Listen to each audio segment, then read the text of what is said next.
나누겠습니다. 지금 신명기 4장 도피성 율법에 대해서 말씀을 상고하는 중인데, 그 율법을 이스라엘 역사에서는 어떻게 적용을 했고, 그 다음에 이것이 이제 복음으로 신약 교회사에 어떻게 적용이 되는지 이걸 살펴보는 중이에요. 자료에서 같이 보겠습니다. 열왕기상 2장 26절부터 36절까지 같이 더 보겠습니다. 열왕기상 2장 읽어봅니다. 26절부터 36절까지. 왕이 지사장 아비아달에게 이르되 네 고향 아나돗으로 가라. 너는 마땅히 죽을 자이로되 이 아비아달 제사장이 다윗 왕의 두 번째 아들인 두 번째 반역자였었던 다윗 왕 시절이 두 번째 반역자였었던 아도니아의 반역에 가담했던 대제사장이죠. 네 고향 아나돗으로 가라. 너는 마땅히 죽을 자이로되, 이 말은 네가 반역에 참여했지 않냐, 이제 그 말이에요.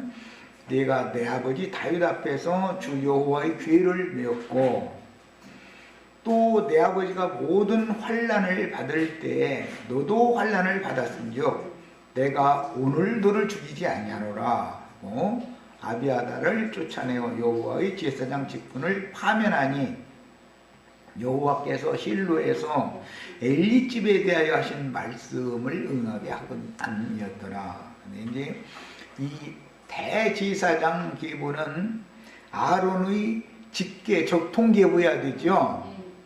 그런데 아론의 적통 계보였던 두 아들이 다른 불을 들이다가 죽임을 당한 적이 있었죠. 그게 누구예요? 나답이라는 장자와 그 다음에 차자였던 아비후가 죽임을 당했고, 아론은 네 아들이 있었기 때문에 그 다음에 엘르아살과 이다말이라고 하는 3자와 4자가 대제사장의 승계 권한이 있었는데, 이때까지는 엘르아살 계보가 계속 대제사장 직분을 해왔다, 이런 말이에요. 그런데 이 이후로는 사독 계보가, 즉 말하자면 이다말의 후손 계보가 대제사장 직분을 행하게 되어져서 예수님이 오셨을 때 사가랴는 사독계보, 사두개파라고 이렇게죠. 사독계보에서 대제사장을 이어서 하게 되었을 때 예수님이 오셨어요. 그게 요한의 아버지 사가랴도 사독계보죠. 그 왕권도 차자가 그 장자권을 갖고, 제사장권도 차자가 제사장권을 갖게 되는 그 변천에 대해서 잘 이해를 해야 되겠어요. 자, 그러니까 이 엘르아살은 이제 유명한 그 대제사장이었으면서 사사했던 사람이 엘리라는 사람이었지, 엘리. 엘리 때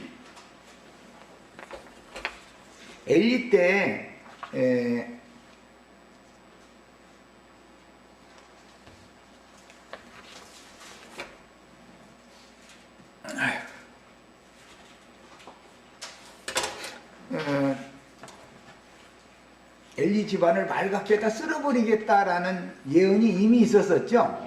그런데 이때까지 다윗이 왕노릇을 할 때까지 계속 엘리 계보의 엘르아살 계보가 대제사장 직분을 계속 대대로 이어왔었어요. 그런데 다윗 왕이 곤경에 처했을 때, 사울에게 쫓길 때 성전에 있는 음식도 대접해주고 그랬던 사람이 엘르아살 계보의 대제사장이었었잖아요. 그러니까 우리 아버지가 힘들 때, 우리 아버지 환난 받을 때 네가 우리 아버지의 앞에서 괴를 매면서 공궤를 했으니까 그 공을 생각해서 너를 지금 죽이지 않겠다 이러고 살려보냈다라는 거예요. 살려보냈는데 이후로 솔로몬이 왕권을 잡은 이후로는 대제사장의 직분을 엘르아살 계보를 파면을 했으니까, 엘리 계보를 파면을 했으니까 이다말 계보가 대제사장 직분을 승계하게 되는데, 이 사람이 사독 계보다 이 말이에요. 사독 계보. 그래서 엘리 계보, 사독 계보가 어떻게 나눠지는지 이제 이런 것을 그 대제사장의 그 족보 이야기도 잘 알고 있으셔야 됩니다. 흔히 이제 왕권에 대해서는 많은 사람들이 장자가 그 권한을 뺏기고 차자가 왕권을 갖는 이야기는 많이들 아는데, 대제사장도 장자가 권한을 뺏기고 차자가 그 권한을 승계하게 되는 이런 거에 대해서는 잘 안 가르치기 때문에 잘 모르죠. 그러나 우리들은 대제사장의 계보도 육적인 장자 계보는 끊침을 당하고, 육적으로 올 때는 차자 계보가 오히려 대제사장 계보를 있게 한다. 이것은 육신적으로 오신 예수님이 죽임을 당하면 왕권이 육적 장자의 왕권이 끊어짐과 동시에 육적 대제사장의 권리도 끊어지는 것이다. 예수님이 죽으면. 그럼 이제 성령으로 오신 직분이 승계되기 때문에, 이것은 육신으로 오신 예수님은 사실은 아론 반차를 끝내러 오신 것이기 때문에 이제 멜기세덱 반차 영의 직분이 대제사장 직분을 행하게 될 것을 상징하는 거예요. 구약성경 읽을 때는 이런 내용을 알고 읽어야 돼요. 28절 이하에서 더 읽어 나갑니다. 그 소문이 요압에게 들림에, 요압은 군권을 가진 사람으로서 아도니아의 반역에 가담했었죠. 이게 이제 요압도 지금 솔로몬이 왕위를 승계했고 아도니아가 죽임을 당했다는 소문까지 다 들었단 말이야. 그런데 이제 나도 꼼짝없이 죽겠구나 하고 있는데, 아비아달 대제사장을 죽이지 않고 네 고향 아나닷으로 돌아가라 라고 하니까, 요압도 솔로몬의 부왕 때 많은 고문이 있었잖아요. 그러니까 그 부왕 때 아비아달 대제사장이 고문을 인정해서 목숨을 살려줬다라는 걸 생각하고, 자기도 솔로몬의 부왕 때 군권을 가지고 많은 전쟁 같은 것을 치르고 해가면서 충성을 했으니까 공로를 인정해 주겠지, 이제 이렇게 생각을 바꾸게 돼. 죽으리라고 생각했다가 나도 살 길이 혹시 있지 않겠나 이렇게 생각했다 그 말이에요. 그래서 그 소문이 요압에게 들림에 그가 여호와의 장막으로 도망하여, 이 여호와의 장막은 이제 휘장으로 다윗이 해놨던 하나님의 괴를 모셨던 그 집을 말하는 건데, 제단 뿔을 잡으니, 여기 제단 뿔을 잡으면 죽일 수 없죠. 그래서 율법에 의하면 번제단에는 사방에, 제단의 사방에 구퉁이에 네 뿔이 있는 거예요. 그 뿔을 구원의 뿔이다 그래요. 그러니까 그 뿔에다가 짐승의 피를 뿌리는 것이었기 때문에, 그 짐승이 대신 죽고 짐승의 피를 흘린 것을 근거로 해서 자신은 제단 뿔을 잡으면 짐승이 죽고 자신은 사는 것이 이게 율법이었기 때문에, 이스라엘 사람들은 죽을 죄를 지고 살기 위해서는 하나님의 집인 성전에 들어가서 제단 뿔을 잡아야 된단 말이야. 이것은 오늘 우리가 지금 살펴보고 있는 도피성 율법의 역사적인 적용이다 이 말이야. 아무리 큰 죄를 졌어도 도피성에 들어가서 대제사장의 보호를 받을 수가 있는 것이 율법이었기 때문에, 이건 역사적인 적용인 거예요. 구약시대의 성전이라는 건 신약시대의 교회를 말하는 것이다 말이야. 교회에 와서 하나님의 말씀을 위임받은 종에 의해서 복음 말씀을 듣고 마음에 믿기만 하면은 이제 구원의 뿔을 잡은 것이죠. 구원의 뿔을 이제 그리스도를 붙잡은 거예요. 그러면 그는 살을 수가 있단 말이에요. 죽을 죄를 졌지만 이걸 상징한 거예요. 이는 그가 다윗을 떠나 압살롬을 따르지 아니하였으나, 압살롬의 반역에는 요압이 가담하지 않았었죠. 그런데 두 번째 반역자였던 아도니아의 반역에 가담을 했단 말이에요. 아도니아를 따랐습니다. 어떤 사람이 솔로몬 왕에게 아뢰되 요압이 여호와의 장막으로 도망하여, 여호와의 장막으로 도망한 것은 구약시대 율법대로 하자면은 도피성으로 도망한 거예요. 상징이요, 적용이죠. 그러니까 거기에 도망해서 제단불을 잡으면 죽을 죄를 진 사람도 죽일 수가 없는 거예요. 살 수가 있는 거예요. 이제 이것이 율법 적용이에요. 제단 곁에 있나이다. 솔로몬이 여호야다의 아들 분하야를 보내며 이르되 너는 가서 그를 치라. 그런데 요압이 제단불을 잡았는데도 그를 죽이라고 명령을 내렸죠. 그러니까 누구는 제단불을 잡으면 살고 누구는 제단불을 잡아도 죽는 거예요. 이제 너는 가서 그를 치라. 분하야가 여호와의 장막에 이르러 그에게 이르되 왕께서 나오라 하시니라. 성전에서 피를 흘릴 수는 없으니까 나와라. 그러니까 그가 대답하되 아니라 내가 여기서 죽겠노라. 그 말은 거기가 성역이기 때문에 군합발로 성역 안에 밟고 들어갈 수는 없는 것이죠. 우리나라도 대학생들이 데모하다가 쫓기면 명동성당으로 들어가면은 군대나 경찰이 거기 침입을 못하는 거나 같은 그런 위치였단 말이야. 그러니까 분하야가 성막 안에 들어갈 수는 없는 일이니까 돌아가서 왕께 아뢰되 요압이 이리이리 내게 대답하더이다. 이 말 이리이리라는 건 나 차라리 죽어도 여기서 죽겠다. 말하자면 나 하나님 앞에서 죽을란다 그 말이죠. 왕이 이르되 그의 말과 같이 하여 그를 죽여서 묻으라. 그러니까 이는 용서를 지금 안 해준다 이 말이죠. 제단불을 잡았어도 성전에서라도 죽을 수 있다 이제 그 말이에요.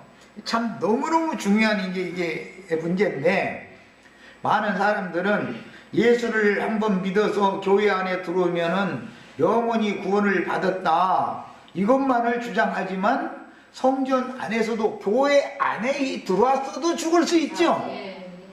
이런 걸 알아야 된단 말이야. 복음 적용을 도피성 율법 적용을 너무 일방적으로 한 면만 해요. 그냥 무조건 도망가면 다 산다 이것만 해서는 안 된다 이 말이에요. 양면이 있는 것이다.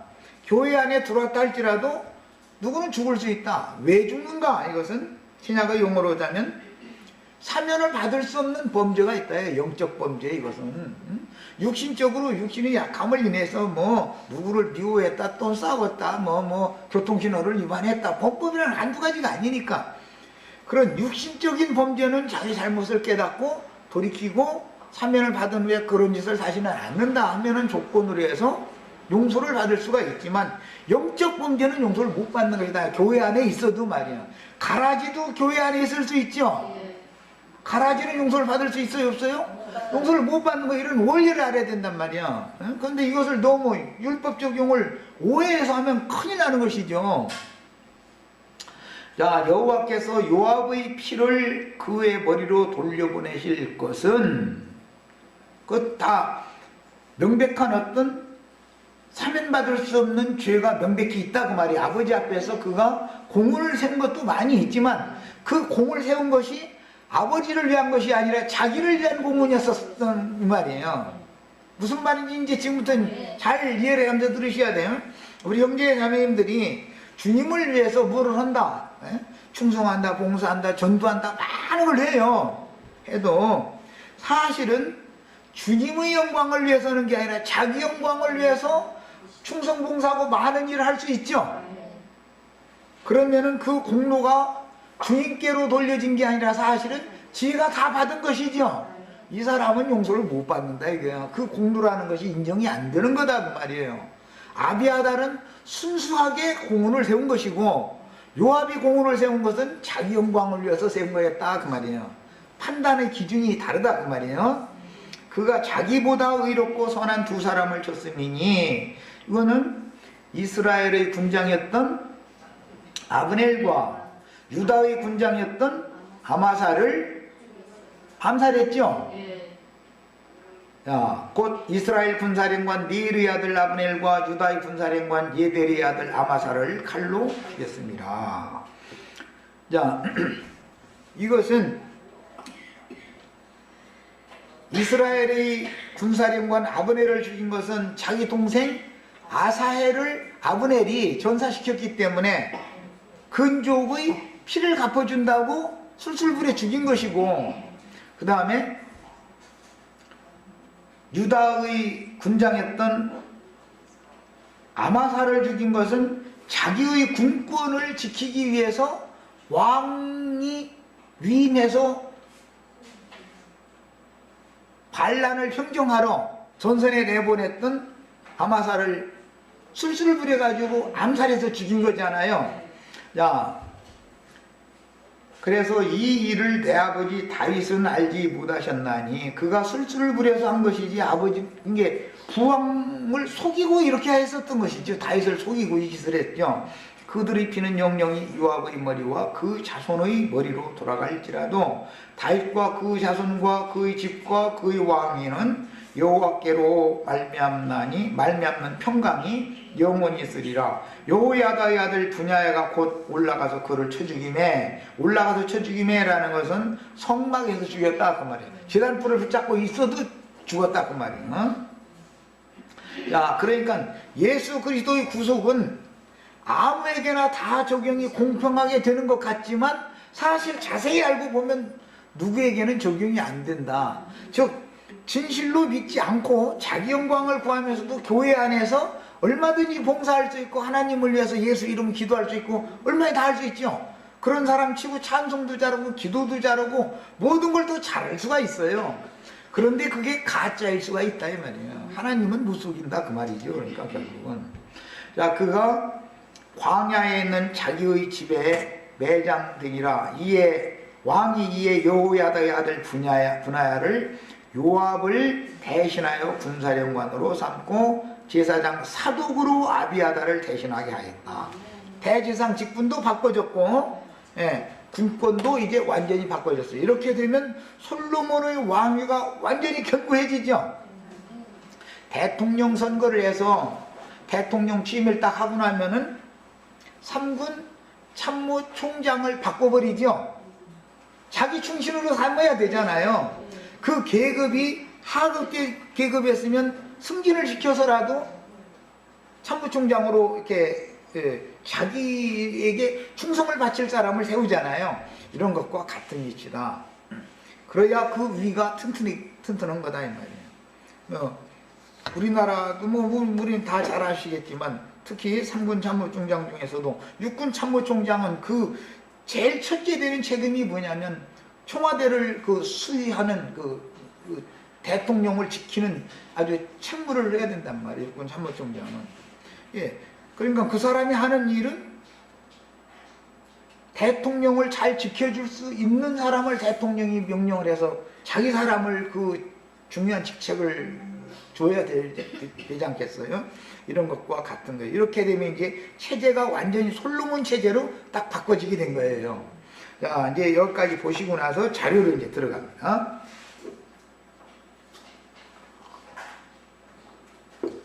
아도니아의 반역이 실패로 돌아가자 요압은 여호와의 장막으로 도망하여 제단불을 잡았지만 그곳에서 피를 흘리고 백발이 평안히 음부에 내려가지 못했으니 남북을 통일하려고 애를 쓰던 다윗을 속이고 이스라엘의 군장 아브넬과 유다의 군장 예델을 암살하여 도피성 율법을 범하고 왕령을 무시하며 자신이 권력에 눈이 멀었던 범죄에 대한 공의의 심판을 받았던 것입니다. 제일 다윗이 경계하기 시작한 것은 압살롬의 반역 때 요압을 반역을 평정하는 군대 장관으로 보내면서 별도로 불러가지고 내 아들 압살롬은 죽이지는 마라, 생명일랑 해야지 말아라 부탁을 해서 옆으로 보냈죠.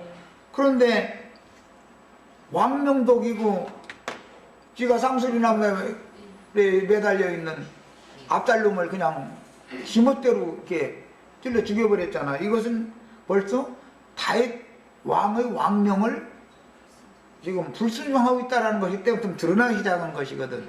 그러니까 다윗은 아, 이놈은 이제는 더 이상은 써먹을 수가 없겠구나 싶으니까 군장을 다른 그 젊은 장수 아마사를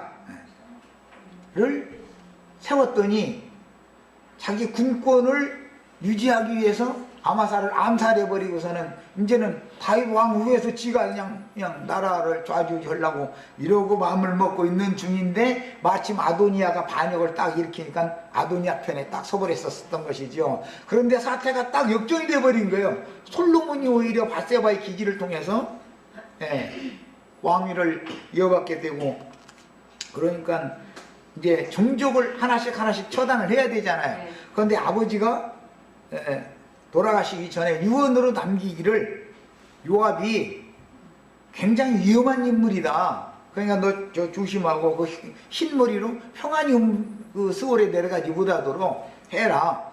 이러고 이미 유언을 하고 죽었기 때문에 솔로몬이 기회를 엿보고 있다가 이 요압을 이제 때가 됐을 때 종족들을 일단은 아도니아 죽였지, 대제사장 아비아달은 고향으로 쫓아냈지. 그러니까 모든 권력이 이제 솔로몬에게 집중되게 모든 조건이 이렇게 됐을 때 요압이 지가 아무리 군대 장관이 했었지만 이제는 혼자는 어떻게 할 수 있는 거 아니야. 그 동역자들이 민심을 얻어줘야 뭔가 명분을 가지고서 도전을 할 수가 있는 건데, 오른팔 왼팔 딱 잘라버리고 나서는 딱 하나 남았을 때 요압을 맨 나중에 딱 쳐버렸다 그 말이에요. 자, 이것은 이제 우리는 교회 생활에서 이런 걸 배워야 된다. 제일 중요한 거는 교회 생활에서 말씀을 나름으로 깨닫고 가르치는 은사가 있는 형제나 반역을 일으키는 것이지, 은사가 없는 형제는 반역을 일으킬 수도 없죠. 그리고 또 그를 따라주는 사람들이 있어야 반역을 일으키는 것이지, 아무도 자기가 아무리 은사가 있어도 아무도 자기를 따라주는 사람이 있으면 교회 생활에서 반역을 일으키지 못하는 것이죠. 그런데 그게 하나님이 세우신 종이라고 하는 것은 하나님께서 가르쳐야 되면 가르치는 것인 것이지, 사람이 자기 주관대로 어떻게 하려고 해서 이게 되는 것이 아니다. 이제 이런 것을 가르쳐 주는 거예요. 우리는 교회 생활을 이제 배워야죠. 이런 걸 통해서. 자, 그 다음에 이 도피성 제도는 훗날 주님이 임재하신 교회에 대한 상징이다. 도피성이라고 하는 것은 구약시대에는 도피성으로 도망가라 그랬지만 실제는 도망을 갈 때는 여호와의 장막으로 도망갔죠. 왜냐하면 도피성에는 대제사장이 힘을 하고 있기 때문에 대제사장한테 도망간다라는 것은 대제사장은 재판관이다 이거예요. 이제 그런 의미가 있었기 때문에 교회 중에서 주의 성령이 최종 판단을 내리는 재판장이죠. 이런 것을 상징하는 거예요.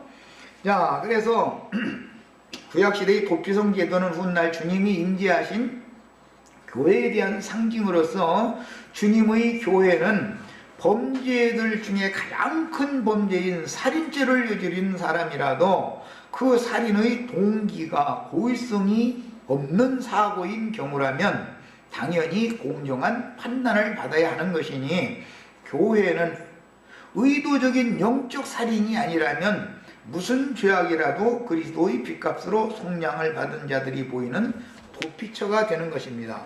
그러니까 영적인 범죄는 더 중요하게 다뤄진다. 육신적으로 무슨 이제 우리 형제 자매들 뭐 육신적인 세상에서 문제 없는 분 하나도 없죠. 다 본인의 양심이 알고 성령이 알잖아요. 그래도 교회 안에 들어오면은 다 육신적인 연약함으로 인한 범죄는 사면을 받을 수 있는 조건이 되지만 영적 범죄만큼은 용납이 안 되는 것이다 이 말이에요. 그러니까 이것을 구분을 할 줄 알아야 된다. 예수님을 죽음에 넘겼던 죄인들이지만 유대교의 대제사장, 바리새인, 율법사, 서기관 그들의 편을 들었던 사람들은 영원한 심판을 받았지만 형제들아 그리하면 우리가 어떻게 해야 구원을 얻을 수 있겠느냐. 자기네들이 분명히 예수를 죽이는데 동참을 했던 사람들임에도 불구하고 누구는 또 용서를 받지요. 이런 원리를 알아야 된다 이 말이야. 똑같이 이스라엘 사람들인데 누구는 영원히 심판을 받아야 되고 누구는 똑같은 예수를 죽인 사람들임에도 불구하고 누구는 사면을 받는 이치가 왜 그런가를 알아야 된다 그 말이야. 자, 그 다음에 고린도 교회에는 이제 신약의 말씀을 보는 거예요. 고린도 교회에는 아비의 여자를 취한 어떤 자가 있었는데, 영적 반역이라고 하는 것은 아비의 여자를 취하는 것이죠. 상징이에요. 아비의 여자라는 것은 그 아버지가 전도해서 일으켜 세운 교회를 상징하는 거예요. 앞선 선진이지요. 말하자면 애써서 앞선 선진이 애써서 평생을 수고해서 교회를 일으켜 세워놨더니 교회 중에 은사가 있는 어떤 형제는 자기 아내를 취해야 되니까 자기가 나가서 전도를 해야지요. 그래서 자기 집을 별도로 세워야지요. 그런데 전도는 하지를 않으려고 그러고 아버지만 죽기만 기다리다가 안 죽으니까 반역을 일으켜가지고 아버지의 여자를 지가 뺏어버리려고 한다 이거예요. 이런 야망이 있단 말이에요. 이런 것을 반역이다 그래요. 그래서 아비의 침상에 오른다 이렇게 표현하는 거예요. 자식은 자식의 여자를 얻어야 되잖아. 그러려면 영적 아내를 취한다는 건 전도를 해서 자기 교회를 일으켜야 된다 그 말이죠. 그런데 아버지 공로를 지 공로로 지가 가르치려고 해버리는 거예요. 아무것도 않고. 그런 놈은 반역이다 이게. 그러면 아버지가 정상적으로 솔로몬에게 그 위를 물려준 것처럼 그 백성들을 정상적인 절차를 거쳐서 승계해 준 경우가 아니고, 그 아버지가 지금 엄연하게 사역을 잘 하고 있는데 밀어내고 지가 그 자리를 차지하려고 하는 경우는 다르다고 말이야. 그래서 성령은 그를, 즉 고린도 교회에 아버지의 여자를 취한 자 얘기가 나오죠. 고린도 교회 5장에 보면. 그럼 세상 사람들이 볼 때는 나 그 설교 참 여러 사람한테 들어봤는데 그런 불상놈이 어디가 있느냐고 막 아버지의 여자를 막 취했다고 막 욕을 노래 들었는데, 도덕적으로 보면 말이 안 맞는 말이지요. 세상에 어느 불상놈이 아버지의 여자를 취하는 불상놈이 어디가, 여자가 그렇게 없어서 늙은이를 취해? 자기 또래 젊은 사람 이쁜 여자 얼마든지 널렸는데. 그러니까 이것은 구약 성경에 그런 예표가 있었기 때문에 교회에 이걸 적용하는 말씀을 하는 것이고, 이것은 신약 교회는 영적 적용을 해야 맞는 것이지 육신적인 얘기로 갖다가 이걸 때려 맞추려고 하면 안 맞는 말이다 이거예요. 르벤이 그렇게 한 것은 육신적으로 그렇게 한 거예요. 압살롬이 그렇게 한 것은 육신적으로 온 거예요. 아도니아가 수냄 여자 달라면 육신적인 일이지만 이것을 영적으로 적용할 땐, 교회에 적용할 땐 영적인 문제다 이 말이야. 이것은 영적 해석할 줄 알아야지요. 하나님이 세운 어떤 양무리의 목자를, 그 양무리 중에는 말씀을 맡은 후계자들이 아직 세워지지는 않았지만 말씀의 은사가 있는 형제들이 있다 이거요. 그럼 이제 그 아비가 죽을 말년이 되면은 누군가 그들 중에서 누군가에게 위임을 하고 죽을 거 아니야. 그런데 그 일이 아비의 정상적인 절차를 거쳐서 위를 승계받은 것도 아닌데 성질 급하게 그냥 지금 당장 몰아내고서 내가 하면 더 잘할 것 같은 거예요. 사실은 그를 바라보고 그를 지지해주고 추앙하는 어떤 몇몇 양무리가 있으니까 백성이 그를 따르니까 사실은 그렇게 한 데는 술수를 부려서 민심을 자기에게로 잡고 자기에게로 하라고 만들어 놓은 거 아니야. 그래서 그런 사태가 벌어지는 거 아니겠어요. 이런 것이 반역이다 이 말이야. 교회 생활을 하다 보면은 세상 나라에서도 그렇지만 파벌이라는 것이 있어. 파벌. 안자매님이 누구누구 전도를 하면은 내가 아무리, 나는 관심도 안 두지만은 내가 아무리 뭐라고 관심을 가지려고 해도 안자매님의 말을 듣지 내 말을 안 들어. 나한테 와서는 말씀이나 가르침 받으려고 그러지, 사사로 온 거 뭐 대화 나누고 하는 것은 안자매님 말 들으려고 그러지 내 말 듣겠어? 그냥 나는 생전마의 어떤 지체들에 대해서 관심도 안 갖고 전화도 안 해. 전화하고 내가 그러면은 내 사람 만들으려고 쏙닥대는 것 뺏기 더 돼. 사람이 그렇게 해가지고 쓰겠어요? 그냥 교회 전체를 이끌어 나가는 공평무사하게 말씀이나 가르쳐야지. 이게 전도를 한 사람이 더 잘 돌볼 수가 있는 거예요. 양무리를 돌보는 것은 그 교회의 목자는 교회 전체를 이끌어 나가는 그런 직무를 행하는 것이지, 사사로이 사람을 자기를 바라보게 만드는 사람은 그건 안 되는 것이죠. 그냥 도둑놈이 되어버리는 거기 때문에 이런 기본 원칙을 성경이 그대로 정해놓고 있으니까 이걸 지켜야 된다, 교회에서는. 자, 그래서 고린도 교회는 아비의 여자를 취한 어떤 자가 있었는데 성령은 그를 맨 처음에는 교회 밖으로 쫓아내라고 그랬죠. 너희가 어찌 통한 여기지 않고 그런 자와 용납해서 같이 신앙생활을 한다는 말이 있을 수 없는 일이다. 네, 그랬어요.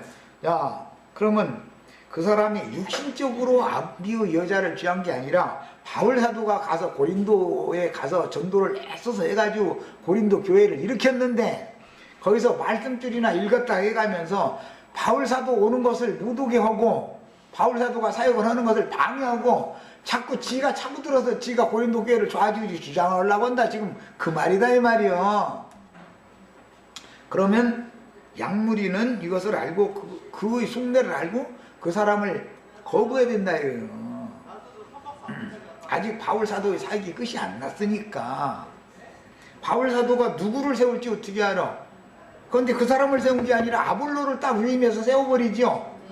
전혀 엉뚱한 사람을 사역자로 세우는 거예요. 바울 사도의 마음에 든 사람이 사역을 해야 하는 것이지, 지가 스스로 다 말씀 성경줄이나 읽었다 하면서 아는 체에서 나서서 되는 일이 아니다 그 말이야. 지금 뭔 얘기인지 아시겠죠? 교회 생활을 배워야 돼 우리는. 그러나 후일 그가 회개하였다는 소식을 들었어요. 자, 회개하였다 그러면은 자기가 지금까지 자기 영광을 위해서 고린도 교회를 좌지우지하고자 하는 그 마음을 하나님 앞에서 다 들켰다 그 말이고, 이것이 아니구나 라는 것을 깨닫고 나서 돌이켰다 그 말이단 말이야. 만약 육신적인 문제라면은 돌이키나 마나간에 아버지의 여자를 보냈으면 이래도 죽고 저래도 죽고 죽여야지, 이게 그놈을 또 용서해 준다고 그건 말도 안 되는 소리죠.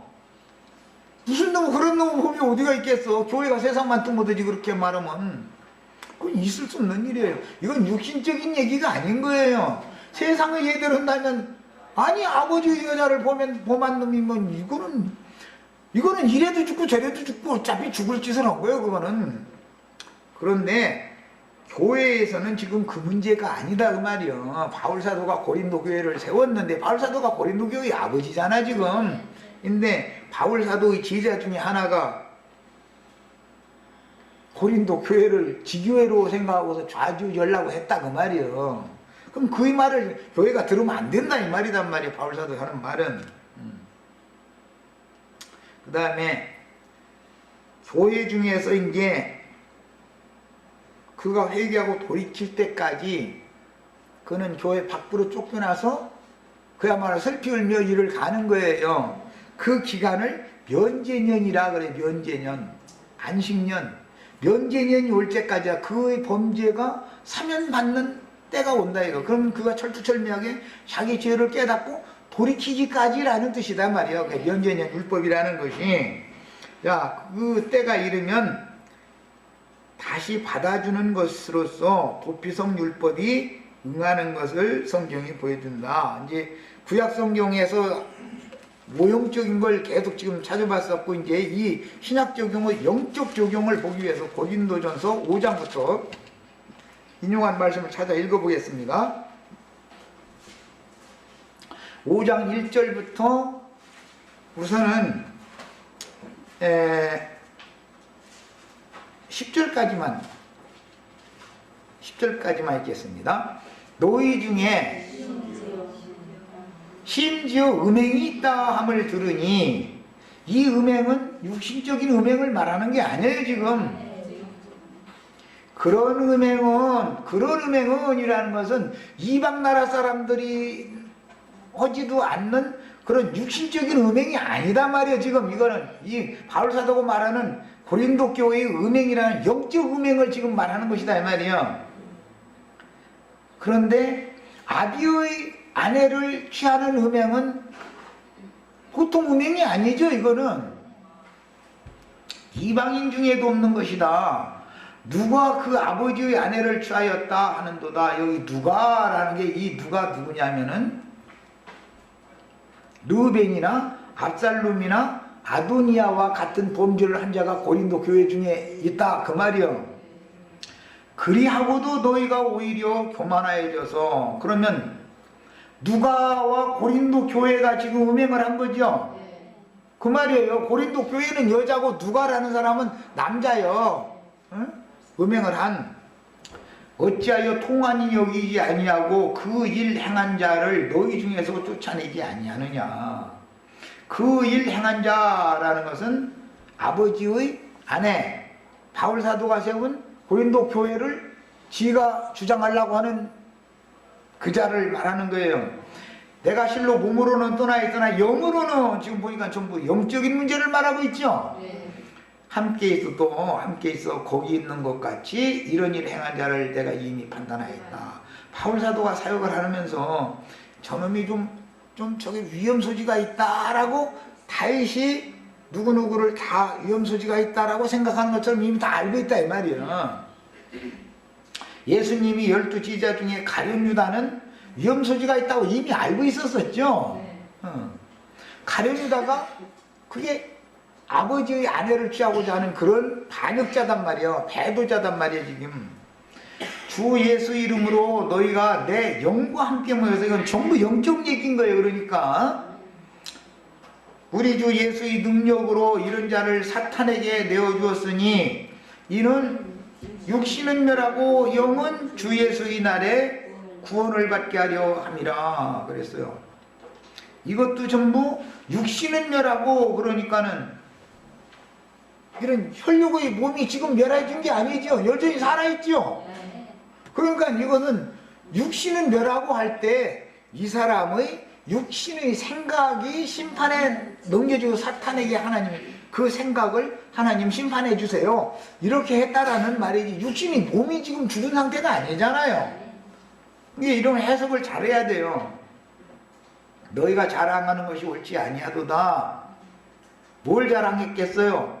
이 누가라는 사람이 이렇게 말씀을 잘 가르치고 뭐 해가면서 이제 그 사람을 자꾸 이렇게 올려주고 축혀주고 이제 이렇게 했겠죠. 고린도 교회가 적은 누룩이 온 덩어리에 퍼지는 것을 알지 못하느냐. 너희는 누룩 없는 자인데 새 덩어리가 되기 위하여 묵은 누룩을 내버리라. 자, 여기 묵은 누룩 얘기를 하는 거를 보면은 이 사람은 율법 사상이 아직 끝나지 않은 사람이었다라는 걸 알 수 있죠. 바울 사도가 가서 완전히 신약 복음을 전해놨더니 고린도 지역에 흩음을 미리 당해서 자리를 잡고 살고 있었던 히브리인의 흩음을 받은 어떤 동족 중에 율법 사상이 남아있는 사람이 바울 사도가 전파한 신약 복음과 섞어서 사상이 갈라지지 않은 사람, 복음 진리가 딱 이 굽이 갈라지지 않은 사람이 교회를 좌지우지하려고 한단 말이야. 그런데 그를 받아들이면 지금 영적으로 음행하는 중이죠. 이 말이에요. 육신적으로 고린도 교회의 어떤 어머니와 누가 이런 짓을 했다.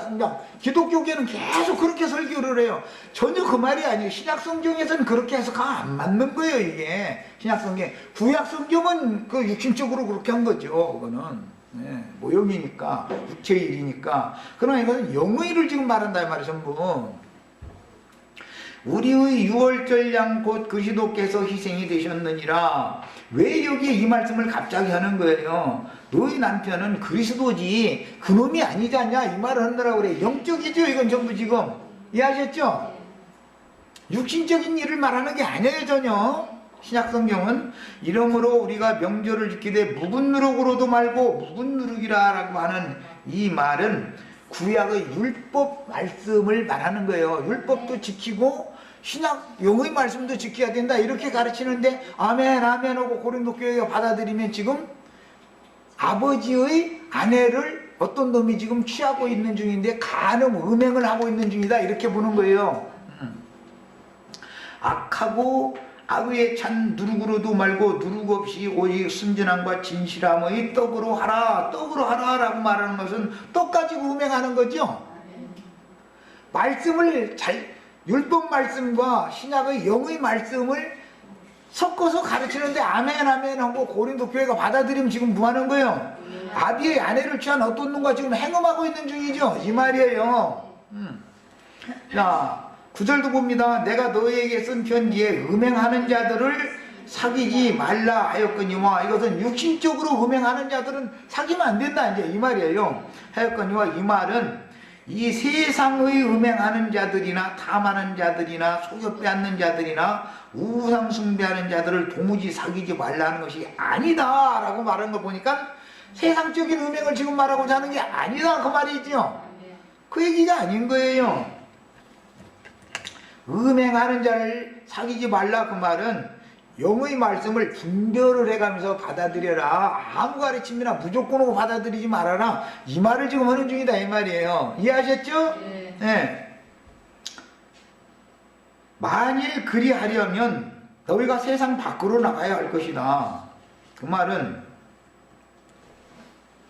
육신적인 음행을 않는 그런 것을 지금 말한다면 세상에 나가서 전도를 할 수 없죠. 세상 사람이 누가 무슨 음행을 하는지 않는지를 우리가 어떻게 아냐고 아무에게나 다 전도를 하는데 그 사람이 세상적으로 어떤 죄를 저질렀어도 복음을 믿고 회개에 돌이키면 교회에 받아줘야죠. 도피성활에서 받아들여야 되는 거예요 이 사람을. 그럼 또 하나님의 법으로 복음으로의 법으로 믿음의 법으로 구원을 시키는 거예요.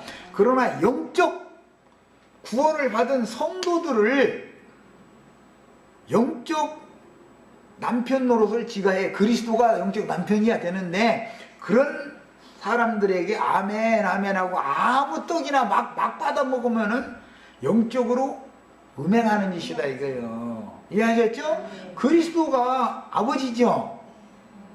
바울 사도는 주님께 중매하는 일을 한 것이지 자기 아내를 고린도 교회를 자기 아내로 삼는 게 아니잖아요. 그런데 고린도 교회에 어떤 누가라고 그랬는데 이놈은 그런 인식이 없이 고린도 교회에서 자기가 좌지우지하려는 이런 야심만 가득한 사람이 있었다. 하나님의 경륜을 모르고 이 사람이 말씀을 아는 지식이 없었으면 이게 가능하겠어요? 말씀을 아는 지식이 많이 있다 보니까 은사가 있다 보니까 이런 일을 한 거예요. 자, 이제 그래서 이제 내가 너희에게 쓴 것은 만일 어떤 형제라 일컫는 자가 음행하거나 탐욕을 부리거나 우상숭배를 하거나 후욕하거나 술 취하거나 속여 빼앗거든 사귀지도 말고 그런 자와 함께 먹지도 말라. 즉 교회 안에서 어떤 형제가 그러면은 그 사람은 멀리 해버려라 그 말이야. 세상에 가서 이 사람들은 아무나 전도를 해야 되는데 이해하셨죠? 세상에서는 그 사람이 별짓을 다 했어도 사귀어야 된다 이거요. 세상에는 전도를 해야 된다 이거요. 그러나 교회 안에 들어와서 영적으로 이런 짓을 하는 것은 사귀면 안 된다 그 말이요. 이제 충분히 이해하셨죠? 자, 이 편지를 해서 이제 보냈어요. 그 다음에 고린도 후서 2장에서 이제 읽어보겠습니다. 이 구약 성경의 도피성 율법의 적용을 기독교계 그 유명하다고 하는 많은 분들이 모르고 있어. 말하고자 하는 의도를 너무. 그래서 내가 지금 이걸 적용을 지금 살펴보는 거예요. 1장 23절부터 보겠습니다. 벌써 시간이 됐어요? 내가 내 목숨을 걸고 조금만 읽고 마치겠습니다.